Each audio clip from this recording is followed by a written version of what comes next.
bienvenue dans ce nouvel épisode de Semaine Créative. Moi c'est Caroline, vous pouvez me retrouver sur les réseaux sociaux sous le pseudo Carofolies. Bienvenue par ici. Aujourd'hui on est en plein milieu de semaine. Je voulais venir vous voir pour faire le point comme chaque semaine sur mes avancées créatives. Donc c'est parti.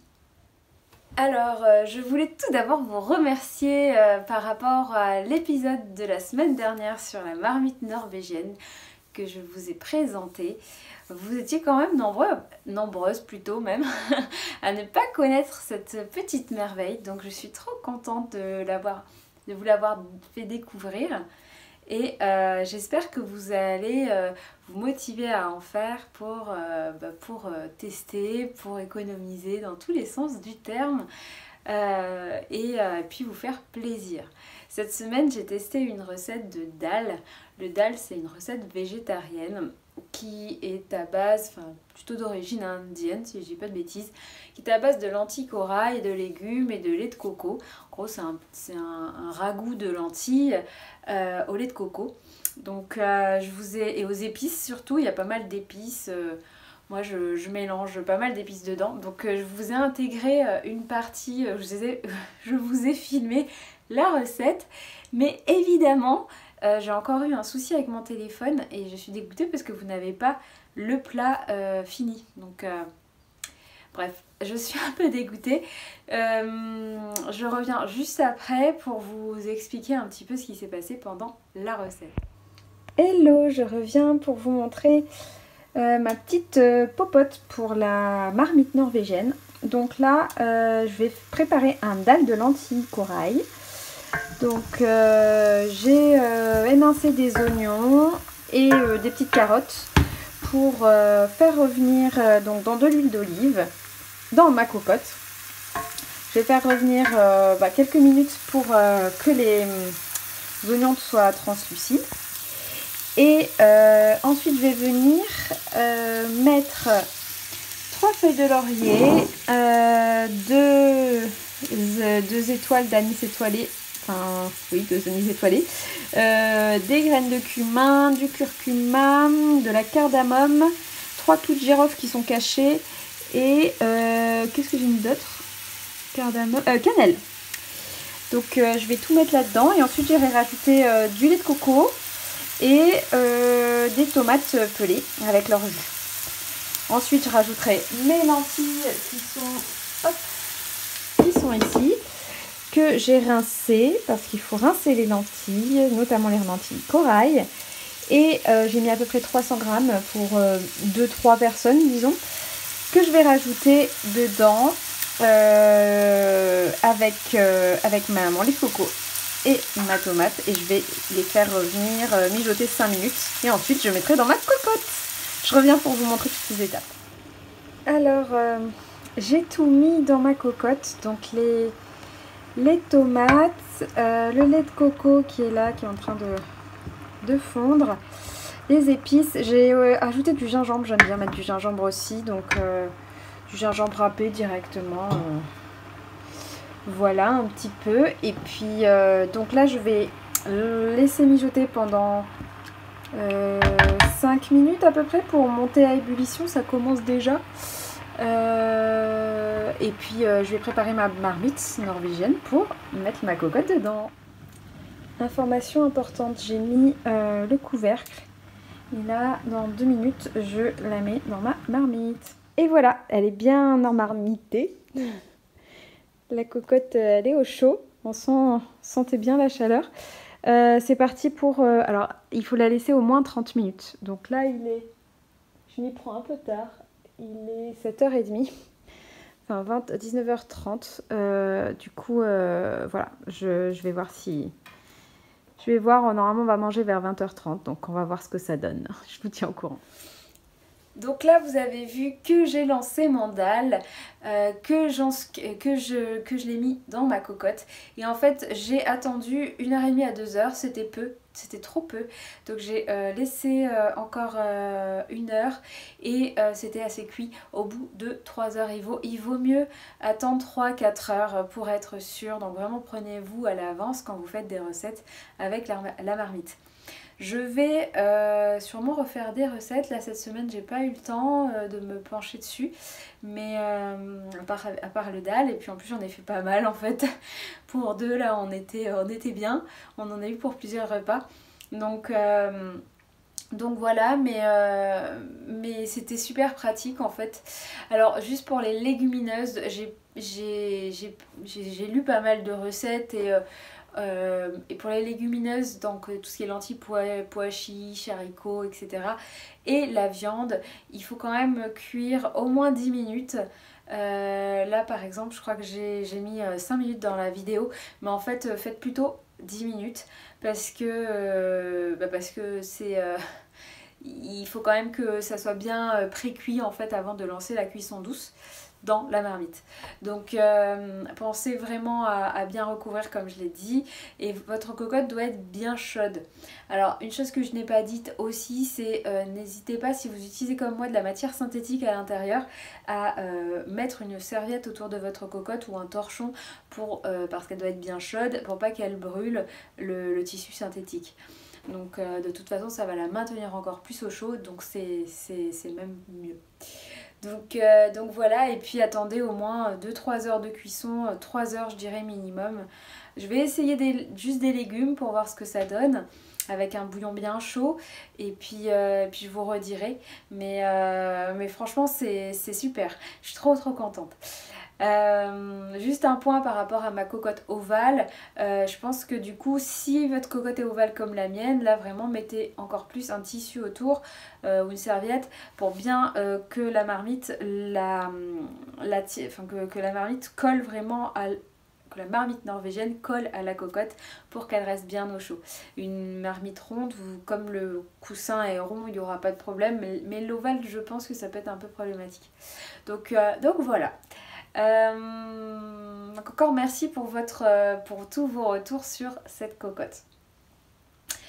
Voilà, aujourd'hui ce dont j'aurais aimé vous parler, c'est un sujet qui me passionne et m'obsède depuis un moment, dont je ne vous ai pas encore parlé ici. C'est le feutrage à l'aiguille. Alors, vous avez déjà entendu parler du feutrage à l'eau si vous n'êtes pas nouveau sur cette chaîne. Je vous ai déjà montré des petits exemples de petites créations feutrées à l'eau savonneuse. Et par contre, je ne vous ai jamais montré les créations feutrées à l'aiguille. Alors, le feutrage de la laine, que ce soit à l'aiguille ou à l'eau, le but du coup c'est de transformer la laine cardée ou peignée disons en laine beaucoup plus dure, hein, en amas de laine dure. Donc pour ça, soit on va utiliser de l'eau savonneuse qu'on va frotter, hein, comme on a l'habitude, ou peut-être que vous avez déjà essayé sans faire exprès de mettre voilà, un pull en machine ou de laver trop chaud un pull et qui rétrécisse et qui feutre, hein. Donc voilà, là avec de l'eau savonneuse chaude, ou bien à l'aiguille. C'est une aiguille particulière, c'est pas des aiguilles qu'on peut utiliser pour la couture, c'est vraiment des aiguilles à feutrage qui vont emmêler les fibres de la laine. Je vais vous en montrer, par exemple, une aiguille pour feutrer, ça se présente comme ça. Alors, là il y a le petit tambour en bois, mais en réalité ça se présente comme ça, une aiguille à feutrer. Une aiguille à feutrer, il y a un petit embout du coup comme ça, avec un petit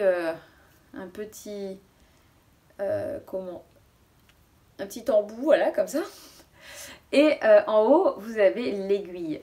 L'aiguille est très pointue et elle a des petits minuscules, hein, vraiment petits picots. Je ne sais pas si vous allez les voir sur le côté,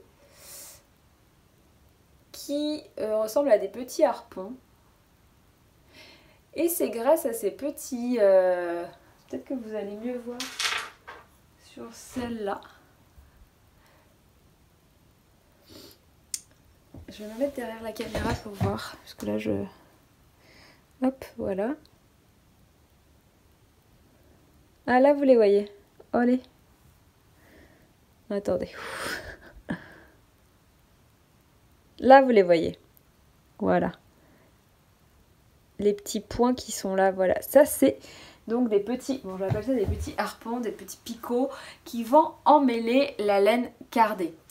En fait, on va piquer dans la laine avec cette aiguille et à force de piquer dedans, ça va emmêler les fibres de la laine et ça va la durcir. Les aiguilles comme ça, il en existe différentes tailles. Vous avez le numéro 36, 35, 34, etc. Plus l'aiguille a un numéro élevé, numéro 36 par exemple, plus l'aiguille va être fine. Donc vous avez différentes tailles pour commencer. Par exemple, quand on part sur une base de laine feutrée comme ça, pas feutrée, excusez-moi, cardée, on va commencer le travail avec une aiguille un petit peu plus épaisse parce que du coup ça va faire un pré-emmêlement si vous voulez et après on va prendre des aiguilles plus fines pour être un petit peu plus précis. Donc pour feutrer à l'aiguille, il vous faut ces aiguilles là, au moins deux tailles, une fine et une plus épaisse. Vous avez également d'ailleurs les aiguilles, les petits embouts comme ça où vous pouvez mettre 3 aiguilles. Et ça pour commencer c'est encore mieux car en fait on va piquer dans la laine et on va travailler 3 fois plus vite vu qu'il y a 3 aiguilles. Donc ça pour débuter c'est encore mieux, pour débuter le feutrage. Hein. Je ne parle pas pour débuter cette technique là, c'est pour débuter votre feutrage. Après tout dépend de l'objet que vous allez faire, mais en gros vous avez des aiguilles seules ou des aiguilles à 3 ou à 2, ça existe d'ailleurs aussi, des espèces de stylos où vous pouvez intégrer des aiguilles à feutrer comme ça. Donc pour plus de confort, il existe les petits embouts en bois comme ça, parce que du coup à force de feutrer de piquer avec ces aiguilles là, c'est pas hyper confortable. Donc il existe des petits embouts en bois, on place notre aiguille comme ça, on le met dans le trou, hop, et là il y a un travail, un confort qui est quand même plus important qu'avec l'aiguille seule. Donc pour feutrer, il vous faut de la laine peignée ou cardée. Généralement on va plus vers une laine cardée je crois. Donc une laine cardée c'est une toison qu'on a triée, lavée, qu'on va passer dans une cardeuse et donc ça fait une espèce de grosse mèche de cheveux et donc on a besoin de ce type de laine là pour feutrer. Vous avez donc besoin des aiguilles, idéalement une petite et une grande, 3 si vous voulez. Et vous allez piquer l'aiguille dans un bloc de mousse. Alors, vous voyez, là c'est mon mousse. Il a bien travaillé, celui-là, ma mousse est toute elle est un petit peu abîmée. L'idéal du coup c'est d'avoir une belle mousse sans laine marron au milieu si vous travaillez de la laine blanche parce que du coup elle va se mélanger à de la laine marron et ce sera plus blanc. Moi ce que je fais, j'utilise un tissu. Oula, pardon, je vous ai fait bouger. Je sais pas, j'utilise un tissu dont je me sers pas, que je mets sur ma mousse et du coup comme ça mon tissu reste propre et il n'y a pas de mélange de fils. J'utilise ce tissu là et sinon vous pouvez aussi, ça j'aimerais bien le faire plus tard, c'est de faire une mousse avec de la laine feutrée déjà et donc piquer dans la laine feutrée. Ça ce serait top, j'aimerais bien faire ça, c'est un de mes projets futurs. Donc voilà, en fait en gros il vous faut juste ça. Il existe des kits, moi le premier kit que j'ai acheté c'était sur le site Aux Merveilles et du coup j'avais acheté le kit pour débuter le feutrage à l'aiguille et il était vendu avec ces trois là. Deux embouts comme ça, deux ou trois tailles d'aiguilles je crois, et puis les aiguilles triples et la mousse. Donc vous avez avec ça tout ce qu'il vous faut pour débuter le feutrage à l'aiguille. Je disais tout à l'heure que c'était une aiguille qui est très fine et très piquante. Donc il existe des petits cache-doigts en cuir pour éviter en fait de se piquer les doigts parce que franchement alors le mieux c'est vraiment de faire le plus attention possible pour ne pas se piquer les doigts, mais je me suis déjà piqué les doigts mais 1000 fois et ça fait hyper mal. Donc j'ai des fois je mets ces petites protections quand je fais vraiment quelque chose, un travail très précis et que je me pique le doigt. Et ça c'est pratique aussi, n'hésitez pas à en acheter si vous voulez vous protéger les doigts. Donc voilà, en gros le feutrage à l'aiguille c'est ça. Qu'est-ce que vous faites avec le feutrage à l'aiguille? Vous faites plein de choses. Vous pouvez faire du feutrage à plat, c'est-à-dire feutrer directement sur un habit. Ça, je n'ai jamais encore fait, parce que j'ai pas eu trop l'occasion, mais ça me donne des idées, j'aimerais bien essayer. Donc directement sur un tissu, vous feutrez sur le tissu et du coup la laine va s'entremêler soit dans le pull en laine, soit dans une veste en jean, dans un tissu. Et du coup, il va être fixé directement dessus. Donc ça c'est assez sympa. Sinon vous pouvez aussi faire des petits personnages, des petites décorations comme ça que vous pouvez utiliser soit en broche, soit en porte-clés, soit faire comme je vous avais montré mes gnomes d'ailleurs. Vous les avez déjà vus mes gnomes dans un de mes vlogs. Et concret, je vais vous montrer un petit peu ce que j'ai fait. Vous voyez peut-être derrière moi, je vous ai mis ma petite présentation comme ça.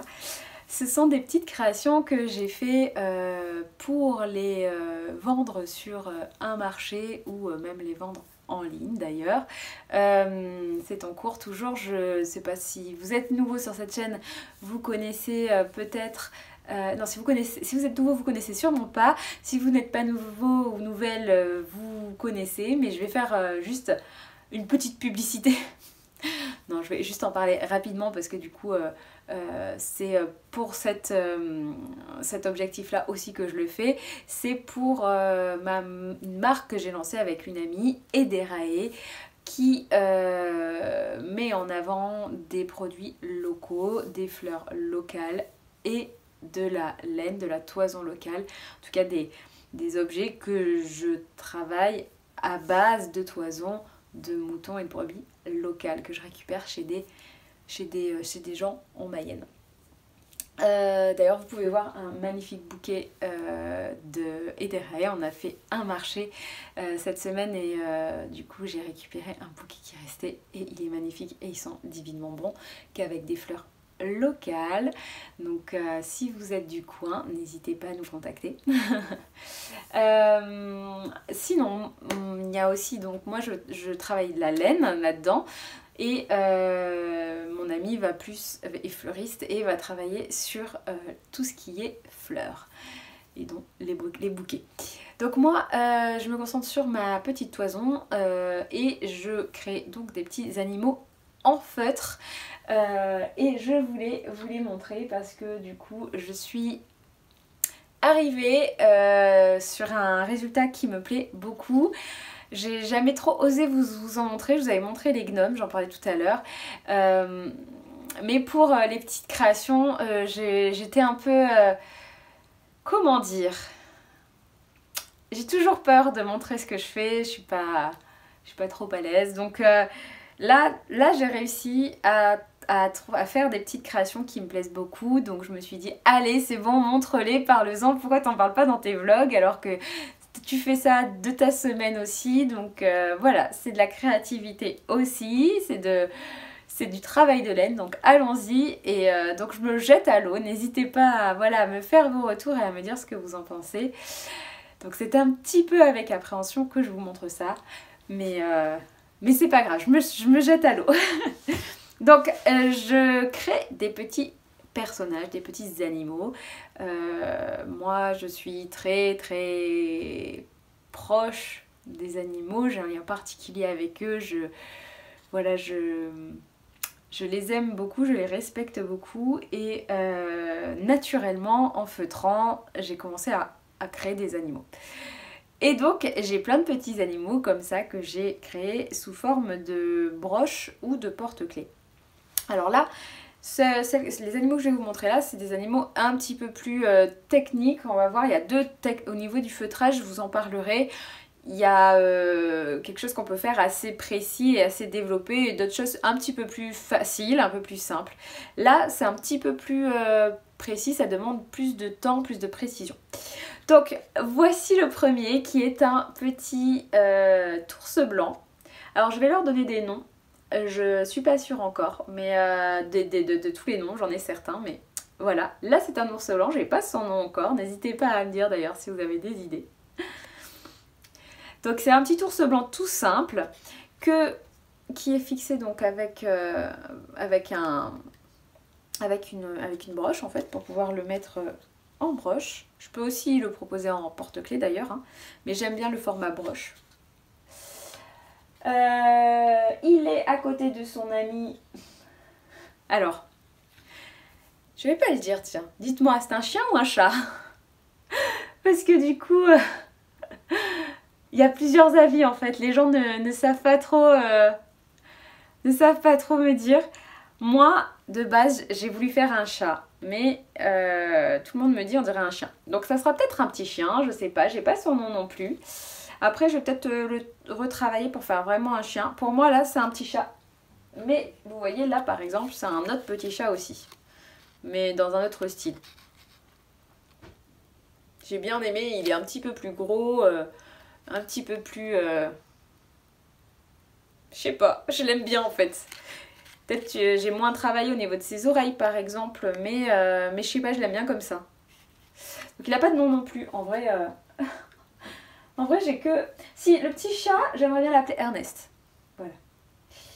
Bon là, vous allez reconnaître, je pense, un petit âne. J'avoue que l'âne, c'est un petit peu mon préféré. L'âne, je l'ai appelée Sylvaine parce que vous savez peut-être pas si vous êtes nouveau, mais si vous connaissez mes vlogs, vous voyez souvent un âne dans mes vidéos. Et du coup, c'est une ânesse d'ailleurs, ce n'est pas un âne. Et elle s'appelle Sylvaine et je l'aime vraiment beaucoup beaucoup. Et elle est dans un champ juste collé à chez moi. Elle est pas à moi, elle est à un voisin à moi et je m'en occupe beaucoup. Et je l'aime vraiment vraiment beaucoup. Et du coup, ouais, je l'ai créée. Et donc, je vais l'appeler Sylvaine. Voilà, donc ça c'est Sylvaine. Et bah là, Pâques oblige, hein, j'ai fait un petit lapin. Donc voilà le petit lapinou. Ah, attendez, je vous ai pas montré ces petits animaux. Je vais les proposer également sous forme de petits cadres à broder comme ça qu'on peut accrocher au mur. Donc là vous voyez il y a Sylvaine dans son petit cadre et puis là j'ai fait un petit lapin bon, qui est différent. Je sais pas si je vais créer toujours les mêmes animaux, je vous avoue que c'est pas les mêmes, je sais pas, je vais voir, je vais faire vraiment en fonction de mes envies aussi, mais voilà, j'aime beaucoup sous forme de petits arceaux comme ça à mettre au mur. Donc voilà, ça c'est les animaux un petit peu plus compliqués disons. Et du coup je propose aussi des petits porte-clés ou des petites broches d'ailleurs, avec des petites formes toutes simples en fait. Là aussi, ça c'est des petites broches. Là pour Pâques, j'ai fait des petits lapins. Encore un lapin différent de l'autre. Hein. Le petit chat, je le propose également hop, en porte-clés. Mais ah tiens, un petit ours en porte-clés aussi. Là c'est un petit ours brun du coup. Et vous avez des formes du coup beaucoup plus simples, comme des fleurs. Ça j'aime beaucoup. Des petites fleurs en broche. Les petites fleurs, je les propose en différentes couleurs, selon les toisons que j'ai. Ou bien tout simplement des petits cœurs. Voilà. Ça, c'est des formes assez simples.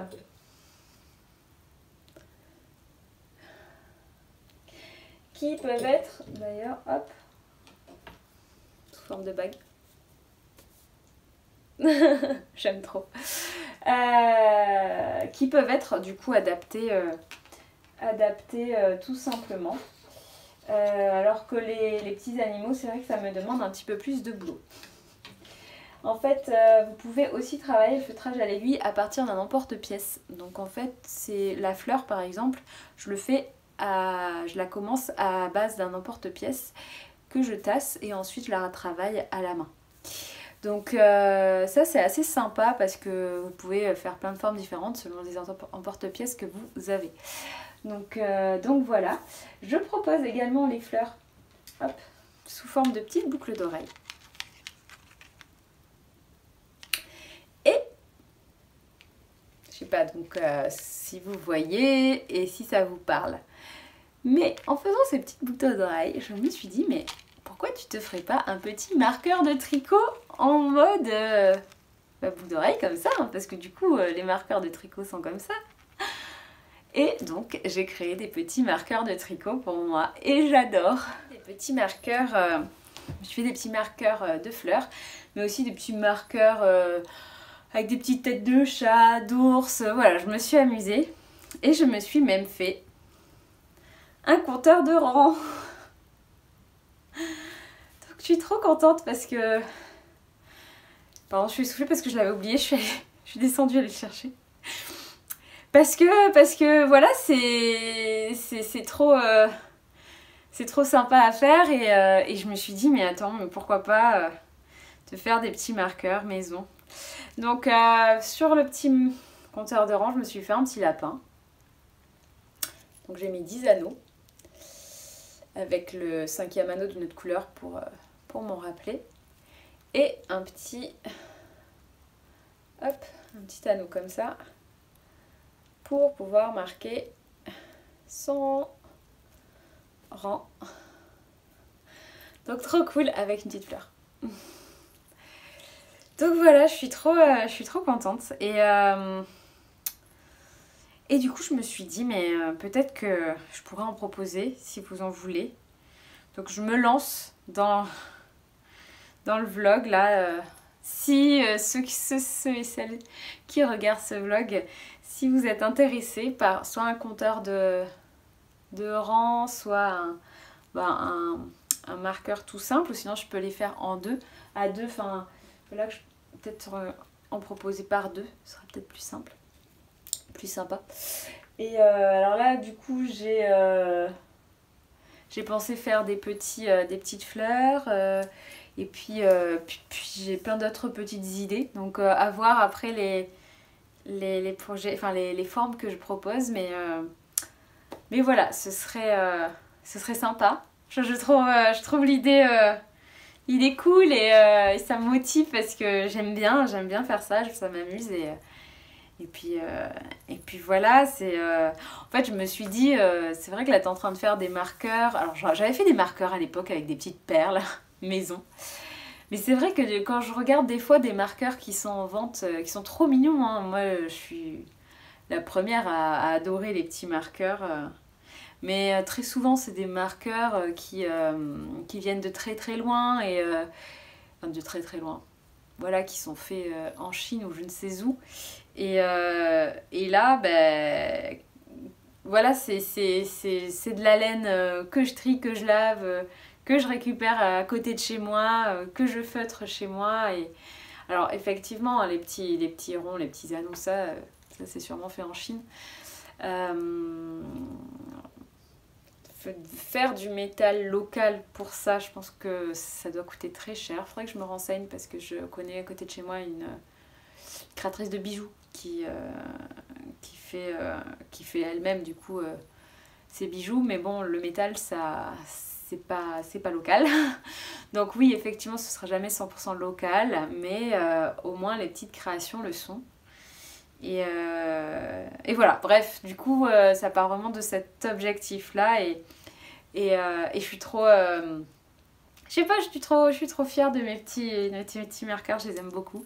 Donc voilà, je voulais vous partager ça, vous proposer ça. N'hésitez pas à me dire ce que vous en pensez.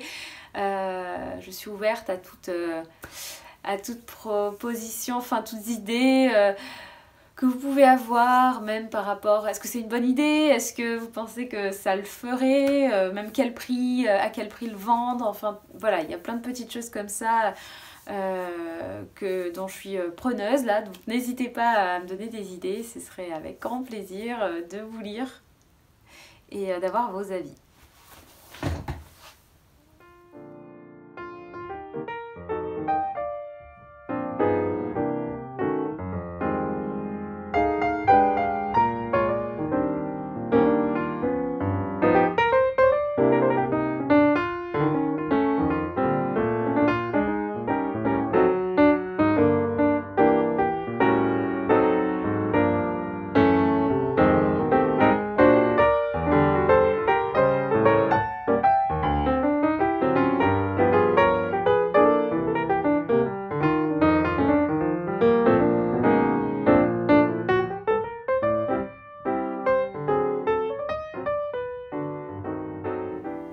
Donc pour la partie tricot, il n'y a pas grand chose de nouveau.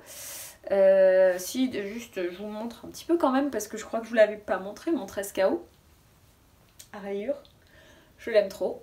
Je vous avais montré dans un épisode l'intérieur des fils que j'avais tressés. Franchement, on m'a demandé est-ce que ça fait pas un bourrelet. Alors ça fait un léger bourrelet. Je ne l'ai pas bloqué. Je ne l'ai pas lavé, je ne l'ai pas bloqué. Attendez, je l'ai lavé ou je l'ai bloqué? Non, j'ai rien fait encore. Donc, voilà, je l'ai porté comme ça. Donc, on va voir ce que ça donne une fois bloqué. Si le bourrelet s'atténue un peu, mais franchement, c'est pas choquant. Il y en a un sur le côté aussi, et franchement, c'est... Je sais pas si vous voyez quelque chose, mais moi je ne le sens pas et je ne le vois pas. Après, il n'est pas près du corps, il est un peu loose. Enfin, un peu loose, un peu large. Donc, c'est peut-être ça aussi. Finalement, la taille S me convient très bien. J'hésitais parce que je le trouve un peu serré, mais franchement, là par exemple, dessous, j'ai un pull, un sous-pull un peu épais et franchement, ça passe nickel. Je suis très contente de cette taille là. Je vais faire bientôt un podcast vraiment 100% tricot où je vais vous montrer ce que j'ai tricoté. J'attends de terminer mon pull Mila. Comme ça je vous en parlerai davantage. Mais en gros voilà, je suis très contente de mon 13KO. Je suis très contente des couleurs, de ce changement de couleur qui fait des petites rayures un peu originales. En bas j'ai terminé par du point mousse. Mais pas beaucoup. Du coup, j'ai pas fait beaucoup de rayures. Enfin, de cotes, pardon. Et puis, j'ai fait droit. J'ai terminé droit. J'ai pas fait le... Je l'ai pas fait, hein. Non, je l'ai pas fait. J'ai terminé le pull droit. En fait, sur le 13KO de base, le dos est un petit peu plus long. Donc ça, moi, j'ai pas voulu. Je l'ai laissé droit. Donc voilà, je suis vachement... Mais en fait, je vous dis des bêtises. Non, si, je l'ai fait le dos. Je suis en train de me dire, mais si tu l'as fait, Caroline. Oui, je l'ai fait. Regardez, ça se voit. Et d'ailleurs, je suis un peu déçue parce que j'avais tout fait en violet. Et je m'étais dit, oh, c'est pas top. Bref. Je vous montrerai, je vous ferai des photos de ce pull et puis je le mettrai sur mon blog. Comme ça, vous aurez, sur Instagram, comme ça, vous aurez un petit peu sa vision globale. Là, il y a un fil qui sort. Bon, faut que je coupe. Et voilà. Mais je suis très contente. Donc, je vais parler des encours tricot. Les encours tricot ne sont pas très nombreux. Il n'y en a qu'un. Enfin non, il y a la chaussette. Hein. D'ailleurs, j'ai un peu avancé parce que ce week-end dernier, j'ai un peu bougé. Et du coup, j'ai tricoté ma chaussette qui est dans mon sac. Mais voilà, j'ai pas avancé, j'ai dû faire 3 couleurs. J'ai toujours pas fini. ça craint. Et du coup, je me concentre sur mon pull Mila parce que c'est un test que je dois finir à la fin du mois, voilà, dans 10 jours. La pression! Non, bon, non, mais je vais y arriver parce que du coup, là, depuis que vous ne l'avez pas vu la semaine dernière, j'ai terminé ma manche. Donc, c'est une bonne chose. Et j'ai commencé ma deuxième manche et j'en suis au jacquard de la deuxième manche. Et j'ai bien avancé parce que j'ai quand même fait déjà pas la moitié du jacquard, mais je dirais un bon tiers. Un bon tiers du jacquard. Donc c'est cool. Bah, de toute façon, vous pouvez le voir là d'ailleurs, je suis bête, mais voilà, il me reste ça. Hop. Donc ça, franchement, je vais essayer de le terminer cette semaine. Je pense que ce sera fini. Je vais pas vous filmer, là ça va être juste un épisode comme ça, je pense pas vous filmer quelque chose parce que j'aurai pas le temps sur monter le vidéo. Donc là ce sera, je vais pas vous faire un petit plan de celui-là, vous saurez la semaine prochaine si je l'ai fini. Mais voilà, donc ça avance bien. Et merci pour vos commentaires de la semaine dernière en me disant que vous trouvez pas la couleur moche parce que je vous avais dit que je trouvais qu'elle faisait un peu sale, vous m'avez rassurée. J'ai hâte quand même de le terminer parce que là avec les beaux jours qui arrivent, même si là ce week-end ça va rebaisser les températures, j'avais bien envie de le porter quand même, comme c'est une laine DK, elle est très chaude en fait et du coup je me suis dit oh là là si je le termine pas vite, j'aurai même pas l'occasion de le porter parce qu'on a eu une très belle semaine avec très très beau temps, il a fait très bon. D'ailleurs j'ai un peu trié de toison, je vous ai pas filmé mais j'ai trié une toison marron au soleil hier, c'était vraiment trop bien. Et voilà. Mais voilà, il faut que je me dépêche pour pouvoir le porter avant la fin de l'hiver. Cette semaine d'ailleurs c'est le printemps et ça fait trop du bien. J'adore le printemps, c'est ma saison préférée. Moi je suis émerveillée maintenant dès que je vais dehors et que je vois toutes ces fleurs. Tous ces petits bourgeons, les oiseaux qui chantent, qui se remettent à chanter là, toute cette vie qui est dans le jardin, là, j'allais dire cette vie qui revit, c'est tous ces petits êtres là qui se remettent à vivre, à se réveiller. Oh, j'adore. J'adore et je profite du moindre instant là en ce moment, c'est trop bien. Les jours rallongent en plus le soir, enfin c'est trop agréable. Là c'est... Moi j'ai l'impression de renaître. et voilà, donc qu'est-ce que je voulais vous dire d'autre? C'est tout. Oui, sinon ce que je voulais vous dire c'est qu'il me reste ça comme fil pour mon jacquard. Alors ça va être le suspense. Est-ce que je vais avoir assez? Je croise tous mes doigts pour en avoir assez parce que là du coup si j'en ai pas assez pour terminer, mais faut que je recommande. Bon, chez Laine Tricot ça va vite mais bon. Voilà. Donc là c'est pour le beige ça va. C'est le suspense mais franchement je pense que ça ira. Je pense que ça ira, j'y crois à fond. Voilà, bah écoutez, je crois que je vous ai tout dit. Je vous ai tout dit.